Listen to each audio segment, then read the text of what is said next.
Hello everyone. Today we are going to discuss about the anatomy of the hand complex.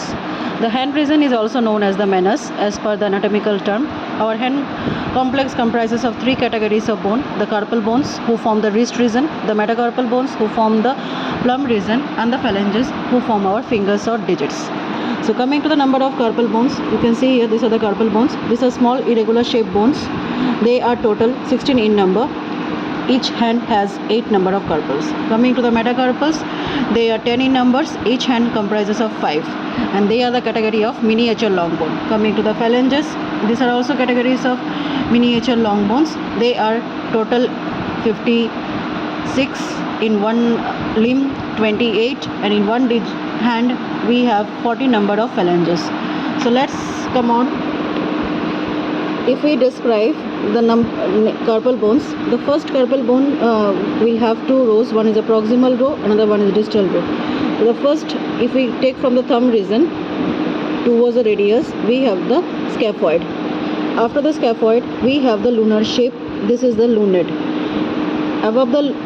Next to the lunate, we have the triquetral, and above the triquetral, we have the pisiform. So in the proximal row, we have the scaphoid, lunate, triquetral, and pisiform. Next, coming to the next row, the distal row, we have this is the trapezium, trapezoid. Next we have the capitate, and finally we have the hook. So our hamate bone has the hook. So this is the hook of the hamate. So these are the names of the carpal bones: scaphoid from the thumb, lunate, triquetral, pisiform, trapezium, trapezoid, capit, hamate. The hamate has the hook. So coming to the metacarpal bones, the metacarpal bone is a miniature long bone. So it will have a head. This is the head portion. This is the shaft, and this is the base. So this is the first thumb region. This is the first, second, third, fourth, fifth metacarpal. So this is the first to the thumb. This is to the index, middle finger, ring finger, and the fifth is the ring finger. Coming to the phalanges, if we see the thumb region, we have two phalange. One is a proximal phalange, another one is a distal phalange. For the first metacarpal, we have two phalanges, proximal and distal. For the rest, from second to fourth, we have three: proximal, medial, and distal. So these are the phalanges: proximal, medial, and distal from second to fourth.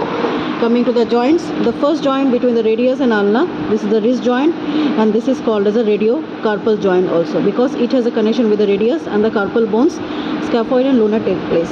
Next, in between the carpal bones, we have intercarpal joint. The distal row of the carpal and the base of the metacarpal forms carpo-metacarpal joint. Next, the head of the metacarpal and the base of the phalanges, proximal phalange, forms metacarpophalangeal joints. So these are the metacarpophalangeal joints, and between the phalanges we have one more joint which is called as interphalangeal joint. So the first metacarpal, we have one IP joint between proximal and distal, and for the second to fourth we have two interphalangeal joint. One is the proximal interphalangeal joint and the one is the distal interphalangeal joint. So this is all about the anatomy of our hand complex. So having a revision, so our hand upper limb, these are the upper limb bones. This is the humerus.